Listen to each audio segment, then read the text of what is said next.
Friends, welcome to Iqra literature. आज हम पढ़ने वाले हैं जॉन डन के बारे में, जो कि एक मेटाफिजिकल पोएट हैं और इनका डेट ऑफ बर्थ है 1572 और डायड किए थे ये 1731।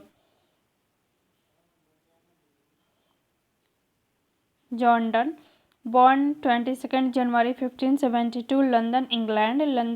जो लंदन है वो इंग्लैंड की राजधानी है, तो ये इनकी डेट ऑफ बर्थ है 22 जनवरी 1572 और डायड है 31 मार्च 1631 और इनकी एज थी उस समय 59।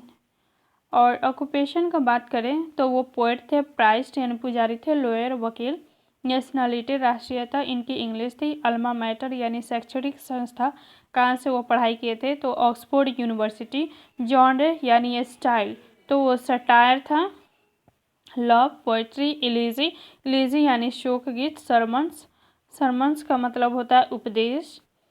और सब्जेक्ट की बात करें तो वो लव था, sexuality, religion, death. Literary movement यानी ये किस टाइप की पोइट्री लिखा करते थे तो मेटाफिजिकल, आध्यात्मिक।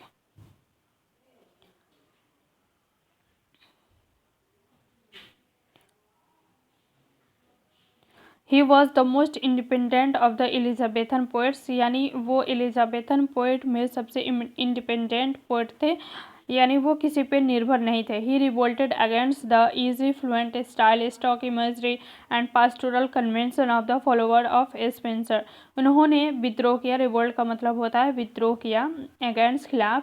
इजी और फ्लुएंट स्टाइल यानी कोई भी जो आप वर्क लिखिए वो एकदम इजी और फ्लुएंट स्टाइल में ना हो। स्टॉक इमेजरी एंड पास्टोरल का मतलब होता है ग्रामीण से संबंधित एंड कन्वेंशन का मतलब होता है सम्मेलन, यानी ग्रामीण से संबंधित सम्मेलन जो कि फॉलोअर्स ऑफ स्पेंसर थे तो उनके खिलाफ भी ये विद्रोह किए थे।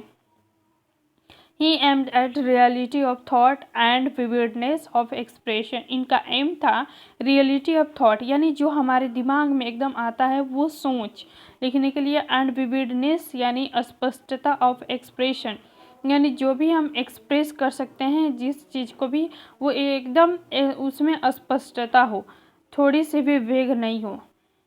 ठीक है। हिज पोएट्री इज फोर्सफुल, बहुत ही फोर्सफुल यानी दिमाग को हिला देने वाला, वाइग्रस, तीक्ष्ण, and in spite of faults of rhythm often strangely harmonious. Faults of rhythm होने के बावजूद, इन स्पाइट ऑफ एक फ्रेज है फ्रेंड्स, बहुत इंपॉर्टेंट है, जिसका मतलब होता है के बावजूद। फॉल्ट्स ऑफ रिद्म उसमें हारमोनियस, वैसे तो इसका अर्थ होता है सौहार्दपूर्ण, लेकिन उसमें रिद्म में फॉल्ट्स था, लेकिन फिर भी वो बहुत अच्छा था, उनका जो वर्क का स्टाइल था। चलिए, जॉन डन जो थे consider the master of physical concept, माने जाते थे। कंसीडर का मतलब होता है माना जाना। The master of physical concept यानी मेटाफिजिकल कंसेप्ट यानी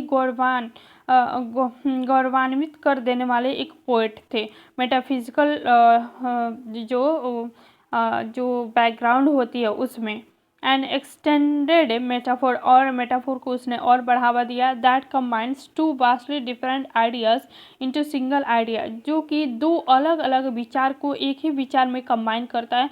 ऑफन यूजिंग इमेजरी, और जो कि ज़्यादातर इमेज का यूज़ करके, यानी इनकी पोइट्री आप या फिर जो भी वर्क पढ़ेंगे आपको लगेगा कि आप मूवी देख रहे हैं, यानी इनके वर्क को पढ़ते ही दिमाग में एकदम चित्र चलने लगता है कि ऐसे ऐसे हाँ हुआ होगा। ठीक है।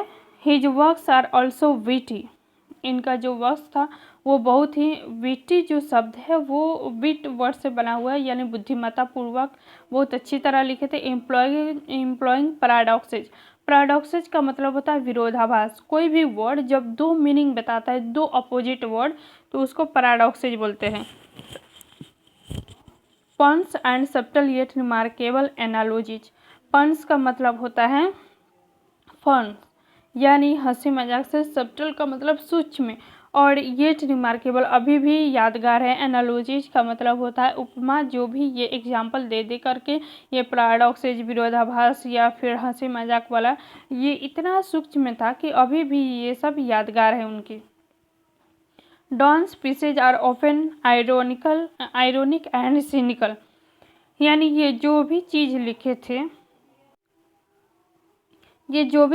थे Donne's pieces are often ironic and cynical, ये जो भी इनका वर्क था वो आयरोनिक था। आयरोनिक फ्रेंड्स सटायर का ही एक भाग होता है, तो आप उस तरह उस सेंस में लेंगे। और सिनिकल का मतलब सन के टाइप पे, स्पेशली रिगार्डिंग ज़्यादातर लव को लेकर के एंड ह्यूमन मोटिव्स, मानव उद्देश्य को लेकर के कि किस तरह इनका उद्देश्य होता है। His poetry represented a shift from classical form to more personal poetry. और उनका पोएट्री जो वो लिखते थे वो क्लासिकल का मतलब होता है रिलेटेड टू एंशियंट टाइम से हट करके वो ज़्यादातर पर्सनल पोएट्री पे ध्यान देते थे, उसके बारे में लिखते थे। और इनके सब्जेक्ट के बारे में बात करें, यानी इनका आधार क्या था, ये किस चीज़ पे ज़्यादा लिखा करते थे अपना वर्क, तो common subject of Donne's poems are, इनके पोएम का जो कॉमन सब्जेक्ट है वो है love, specially his early life. और ज़्यादातर खास तौर पे ये अपने अर्ली लाइफ के टाइम में ये सब्जेक्ट चूज किए थे। Death, specially after his wives death, इनकी जब पत्नी की मृत्यु हो जाती है तब इस सब्जेक्ट को उन्होंने चुना था। एंड रिलीजन, धर्म के बारे में। Donne noted for his poetic metre, और डन को याद किया जाता है उनके पोएटिक मीटर को। पोएटिक मीटर एक पोएट लिखने की स्टाइल है, पोएट्री को लिखने की स्टाइल है। और जैसे आप सुनते होंगे iambic pentameter which was structured with changing jagged rhythms, और इनका जो स्ट्रक्चर था वो बिल्कुल अलग था, जो कि जैग्ड रिदम्स था। That closely resemble casual speech, resemble का मतलब होता है मिलता जुलता, जो कि आज कॉजुअल का मतलब साधारण सा स्पीच से वो मिलता जुलता था। Themes of Donne's poetry, Donne's का थीम्स क्या था पोएट्री का, तो पैराडॉक्सेज, विरोधाभास, ब्लिटलिंग कॉस्मिक फोर्सेज। फ्रेंड्स आपको मैं बता दूं ब्लिटलिंग कॉस्मिक फोर्सेज का मतलब होता है यानी छोटा लौकिक और छोटा लौकिक गीत, ये सब था। और रिलीजन, धर्म, डेथ एंड हियर आफ्टर, यानी मौत और मौत के बाद क्या होता है उस पर इनका थीम होता था। Love as both physical and spiritual, यानी शारीरिक और आध्यात्मिक लव के बारे में भी लिखते थे। इंटरकनेक्टेडनेस ऑफ ह्यूमैनिटी, मानव का जुड़ावपन। फिडेलिटी, यानी फिडेलिटी का मतलब होता है निष्ठा, वफादारी। तो ये सारे उनका थीम्स था। तो फ्रेंड्स अब हम चलते हैं इनके वर्क्स के बारे में। द फ्ली इनका बहुत ही इम्पोर्टेंट वर्क है, और ये बस मैं द फ्ली को एक्सप्लेन कर देती हूँ। वैसे इनका बहुत ज़्यादा वर्क्स है और सबको एक्सप्लेन करने लगेंगे तो बहुत ज़्यादा टाइम लगेगा। फ्रेंड्स आप कमेंट करके बताइएगा कि आप सब वर्क का एक्सप्लेनेशन चाहते हैं या फिर नहीं, तो आपके कमेंट के हिसाब से मैं उसे बताऊँगी। द फ्ली के बारे में चलिए हम पढ़ते हैं। A flea has beaten both lovers, यानी दोनों को काट लेती है। द फ्ली एक कीड़ा होता है जो कि पोएट को और उनके लवर को दोनों काट लेता है। And now the flea marks their union because it has both of their blood. और नाउ फ्ली यानी जो कीड़ा है वो एक यूनियन का मार्क है उन दोनों के, यानी एकता का मार्क है। क्यों? क्योंकि वो दोनों को काटा है और दोनों का खून जो है वो उस फ्ली कीड़ा में मिक्स हो गया है, तो इसलिए वो यूनियन का मार्क है। जो poet ask his lover not to kill it, poet बोलता है अपने लवर से उसे मारो नहीं, बट सी लवर डज, लेकिन वो वैसा करती यानी मार देती। And find herself not डिवेनिस्ड, वो बहुत ही जहरीला कीड़ा होता है लेकिन देखती है कि वो तो मरते ही नहीं हैं, कीड़ा भी मर गया और ये लोग भी नहीं मरे। When she ills to her lover, और जब ये पूछती है कि आखिर इसका कारण क्या है, तो his lover says he says her honour like was will not be diminish, यानी ऊपर वाला चाहता है कि हम लोग नहीं मरे। So there is nothing fear by going for, इसलिए अब डरने की कोई बात नहीं है। तो फ्रेंड्स नेक्स्ट इनका वर्क है लवर्स इनफाइनाइटनेस।